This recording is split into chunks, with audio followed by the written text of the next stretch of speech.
কৈছোৱে যে নিৰ্বাচন আয়োগে যি নিৰ্দেশনা দিছে যে প্ৰতিগৰাকী ভোটাৰে যাতে ভোটাধিকাৰ সাব্যস্ত কৰিব পাৰে প্ৰতিগৰাকীয়ে যাতে নিজৰ ভোটাধিকাৰ তেওঁলোকে সাব্যস্ত কৰিবৰ বাবে তাৰ বাবে এতিয়া জিলা প্ৰশাসনে ব্যৱস্থা গ্ৰহণ কৰিছে পোষ্টেল বেলটৰ জৰিয়তে যেহেতু হোম ভোটিঙৰ ব্যৱস্থা কৰা হৈছে অৰ্থাৎ ঘৰে ঘৰে গৈ পেলাই আজি পলিং অফিচাৰসমূহে তেওঁলোকৰ ভোটসমূহ ল'ব 85 বছৰৰ ঊৰ্ধ্বৰ আৰু যিসকল বিশেষভাৱে সক্ষম ব্যক্তি তেওঁলোকৰ আজি ভোট গ্ৰহণ কৰা হ'ব ভোট লোৱা হ'ব ঘৰে ঘৰে গৈ ইতিমধ্যে শোণিতপুৰ জিলাৰ যি 5টা লোকসভা বিধানসভা সমষ্টি 5টা বিধানসভা সমষ্টিলৈকে টিমসমূহ ৰাওনা হ'বলৈ আৰম্ভ কৰিছে কাৰণ 92টা টিম ইয়াত জড়িত হৈ আছে আৰু প্ৰায়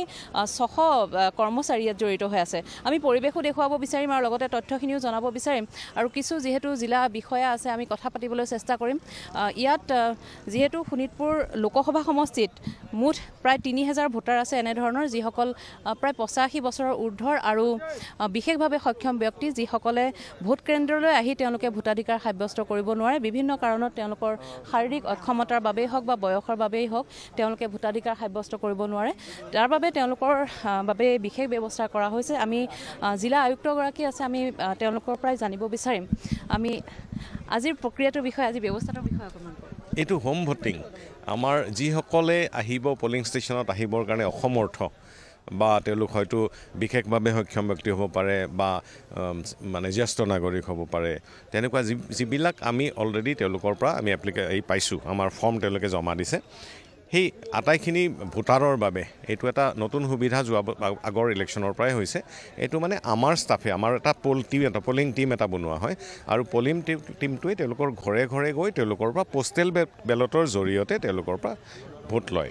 আৰু এই আমাৰ ইয়াতে প্ৰায় গোটেই HPCটো যদি চাওঁ লোকসভাত প্ৰায় আমাৰ 2900 মান এনেকুৱা ভোটাৰ আছে আৰু আমাৰ অকল শোণিতপুৰ জিলাতে 5টা বিধানসভা সমষ্টিত আমাৰ 2400 আছে আৰু আজি আৰু কাইলৈ আমাৰ এটা টিম আমি বনাই দিছোঁ দল এটা আৰু এই দলটোত এজন মাইক্ৰ অবজাৰ্ভাৰ আছে আৰু 2জন পলিং অফিচাৰ আছে তাৰপৰা এগৰাকী আপোনাৰ পুলিচ পাৰ্চনেল আছে এগৰাকী ভিডিঅ'গ্ৰাফাৰ আছে এনেকৈ প্ৰায় 6জনীয়া টিম এটা আমি বনাই দিছোঁ আৰু আমাৰ প্ৰায় 92টা 92 লোকেশ্যনত তেওঁলোকে এতিয়া গৈ আছে আৰু ছেক্টৰ অফিচাৰৰ তত্ত্বাৱধানত গৈ আছে তেওঁলোকে আজিও ভোট ল'ব আকৌ উভতি আহিব আকৌ কাইলৈ আকৌ বাকীখিনি ভোট ল'ব এই দুদিনৰ ভিতৰত আমি এই হোম ভোটিং প্ৰক্ৰিয়াটো সম্পূৰ্ণ কৰিম ধন্যবাদ সেয়া আছিলে জিলা আয়ুক্ত আমি কথা পাতিছোঁ আমি অকণমান আগুৱাই যাব বিচাৰিম যিহেতু আমি পৰিৱেশটো দেখুৱাই আছোঁ 92টা টিম যিহেতু তেখেতেও জনাইছে যে 92টা টিম যিহেতু ইয়াত জড়িত হৈ আছে য'ত ছেক্টৰ অফিচাৰৰ তত্ত্বাৱধানত পলিং অফিচাৰ মাইক্ৰ অবজাৰ্ভাৰ আৰু নিৰাপত্তাৰক্ষী থাকিব মুঠ প্ৰায় 5-6জনীয়া এটা টিম একোটা টিম 92টা টিম এটা টিমত প্ৰায় 5-6জনকৈ কৰ্মচাৰী থাকিব তেওঁলোকে ইতিমধ্যে যিহেতু পুৱা প্ৰায় 7 বজাৰ পৰা ইয়াত কৰ্মচাৰীসকল আহিছে পলিং অফিচাৰসকল আহিছিলে তেওঁলোকে আহি ইয়াতে তেওঁলোকে যিসমূহ ভোটদানৰ যিসমূহ সামগ্ৰীসমূহ সংগ্ৰহ কৰি 5টা বিধানসভা সমষ্টিলৈ তেওঁলোক ৰাওনা হৈছে আৰু এতিয়াও সময় আছে যেহেতু দুটা দিনৰ বাবে এই ব্যৱস্থা কৰা হৈছে আমি ভিতৰৰ পৰিৱেশ দেখুৱাবলৈ চেষ্টা কৰিম ইয়াতে যি 5টা বিধানসভা সমষ্টিৰ বাবে পৃথকে যিসমূহ সামগ্ৰী ইয়াৰ পৰা তেওঁলোকে ভোটদানৰ বাবে ভোট গ্ৰহণৰ বাবে যিসমূহ সামগ্ৰীৰ প্ৰয়োজন হয় সেই সামগ্ৰীসমূহ ইয়াৰ পৰা সংগ্ৰহ কৰি ঠায়ে ঠায়ে ৰাওনা হৈছে আমি কিছু পলিং অফিচাৰ হয়তো ইয়াতে পাম তেওঁলোকৰ সৈতেও কথা পাতিবলৈ চেষ্টা কৰিম আপোনালোকৰ ডিউটি আছে নেকি কিন্তু নাই মই ৰিজাৰ্ভতে আছোঁ ৰিজাৰ্ভত ৰাখিছোঁ বেছিভাগেই ইয়াতে যিহেতু পাপৰি কৰ্মচাৰীসকল যিসকল পলিং অফিচাৰসকল তেওঁলোক ইয়াৰ পৰা ৰাওনাই হৈছে যিহেতু 7 বজাৰ পৰা ইয়াতে কৰ্মচাৰীসকল আহিছিলে জিলাখনৰ বিভিন্ন প্ৰান্তৰ পৰা কৰ্মচাৰী আহিছিলে আৰু 92টা টিমত যিহেতু 600 কৰ্মচাৰী ইয়াৰ পৰা ওলাই গৈছে 600 কৰ্মচাৰীয়ে তেওঁলোকৰ যি প্ৰক্ৰিয়া এই ব্যৱস্থাটোৰ বাবে ওলাই গৈছে ঘৰে ঘৰে গৈ যিহেতু আজি 5টা সমষ্টিত তেওঁলোকে ভোটদানৰ প্ৰক্ৰিয়া কৰিব আমি বাইদেউৰ সৈতেও কিছু কথা পাতিম প্ৰতিগৰাকী ভোটাৰে যাতে নিজৰ ভোটদান সাব্যস্ত কৰিব বাবে তাৰ বাবে এটা সুন্দৰ ব্যৱস্থা সঁচাকৈ এইটো এটা সুন্দৰ ব্যৱস্থা যাতে তেখেতসকলেও যাতে ভোটাধিকাৰ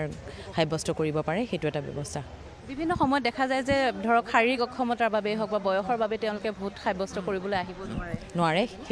সেইকাৰণে এইটো ব্যৱস্থা ঘৰে ঘৰে গৈ তেখেতসকলৰ ঘৰত গৈ আমাৰ টিমটো যাব আৰু একদম যেনেকৈ আমি যেনেকৈ ভোট দিয়াৰ সময়ত কৰোঁ তেনেকুৱা একেই ব্যৱস্থাই তাতে গ্ৰহণ কৰা হ'ব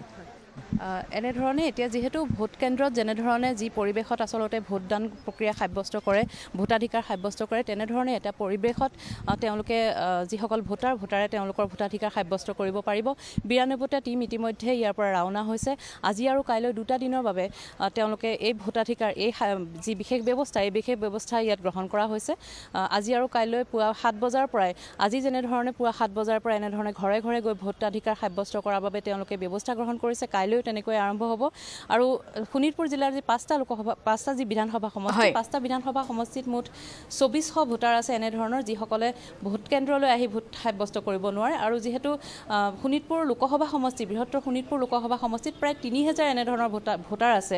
যিসকলে তেওঁলোকে ঘৰৰ পৰা গৈ ভোট কেন্দ্ৰত ভোটাধিকাৰ সাব্যস্ত কৰিব নোৱাৰে সেই ভোটাধিকাৰ যাতে বঞ্চিত নহয় সেই অধিকাৰৰ পৰা যাতে কোনো ভোটাৰ বঞ্চিত নহয় তাৰ বাবে বিশেষ ব্যৱস্থা গ্ৰহণ কৰা হৈছে পাপৰি